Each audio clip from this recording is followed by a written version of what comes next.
লোহিত সাগরের উত্তাল জলরাশির নিচে লুকিয়ে থাকা ফাইবার অপটিক কেবল নিয়ে বিশ্বজুড়ে দানা বাঁধছে নতুন আতঙ্ক। ইরান সমর্থিত ইয়েমেনি বিদ্রোহী বা অন্য কোনো সশস্ত্র গোষ্ঠী যদি সমুদ্রের তলদেশের এই জীবনরেখা উপড়ে ফেলে, তবে তার আঁচ সরাসরি এসে পড়বে বিশ্ব জনজীবনে। গত বছর সেপ্টেম্বরের অভিজ্ঞতার পুনরাবৃত্তি হওয়ার আশঙ্কায় এখন ঘুম উঠছে প্রযুক্তিবিদ ও নীতি নির্ধারকদের। পশ্চিম এশিয়ায় ইসরায়েল ও গাজার যোদ্ধাদের যুদ্ধের পর থেকেই পরিস্থিতি জটিল হতে শুরু করেছে। যদিও ইরান বা ইয়েমেনি বিদ্রোহীরা সরাসরি কেবল কাটার কোনো আনুষ্ঠানিক হুমকি দেয়নি, তবু আন্তর্জাতিক সমর বিশেষজ্ঞদের মতে গাজায় সামরিক চাপ কমাতে ইসরায়েল ও তার বন্ধু দেশগুলোর ওপর মনস্তাত্ত্বিক ও অর্থনৈতিক চাপ সৃষ্টি করতে এই কেবলগুলোকে লক্ষ্যবস্তু করা হতে পারে। একটি সাধারণ তার বিচ্ছিন্ন হওয়া মানে আধুনিক বিশ্বের স্নায়ুতন্ত্র অচল হয়ে পড়া। 2025 সালের সেপ্টেম্বরের সেই ভয়াবহ স্মৃতি এখনও টাটকা। সে সময় এশিয়া ও আফ্রিকার বড় অংশে ইন্টারনেট পরিষেবা বিঘ্নিত হয়েছিল। ভারত ও পাকিস্তানেও এর প্রভাব পড়েছিল ব্যাপকভাবে।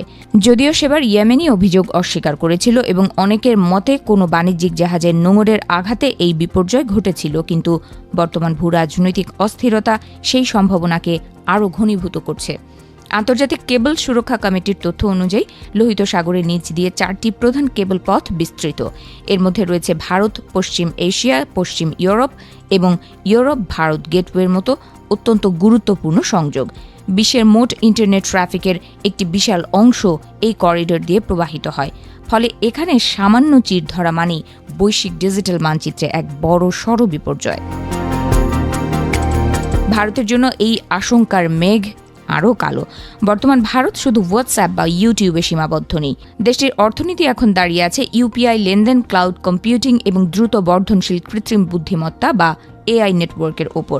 যদি সমুদ্রের নিচের এই তারগুলো ক্ষতিগ্রস্ত হয়, তবে ব্যাংকিং পরিষেবা থেকে শুরু করে আইটি সেক্টর সবই মুখ থুবড়ে পড়ার উপক্রম হতে পারে। বিশেষজ্ঞদের মতে এই কেবলগুলো ভারতের আর্থিক নিরাপত্তার অবিচ্ছেদ্য অংশ। শেয়ার বাজার থেকে শুরু করে সাধারণ মানুষের দৈনন্দিন অনলাইন পেমেন্ট সবই এই অপটিক ফাইবার সংযোগের উপর নির্ভরশীল। বড় ধরনের কোনো নাশকতামূলক কাজ ঘটলে ভারতে শুধু ইন্টারনেট ধীর গতি হবে না, বরং দীর্ঘমেয়াদী আর্থিক মন্দা দেখা দেওয়ার আশঙ্কাও উড়িয়ে দেওয়া যাচ্ছে না। তবে বিপর্যয় মোকাবেলায় বিকল্প ব্যবস্থার কথা ভাবছে বিশ্ব। একটি কেবল ক্ষতিগ্রস্ত হলে অন্য অ্যাক্সেস পয়েন্ট বা রুট দিয়ে তথ্য আদান প্রদান করার প্রযুক্তি রয়েছে। এতে ইন্টারনেট পুরোপুরি বন্ধ না হলেও এর গতি মারাত্মকভাবে কমে যায়। কিন্তু যদি একসাথে একাধিক কেবল লক্ষ্যবস্তু করা হয়, তবে সেই ব্যাকআপ ব্যবস্থাও কাজ করবে না বলে ধারণা করা হচ্ছে।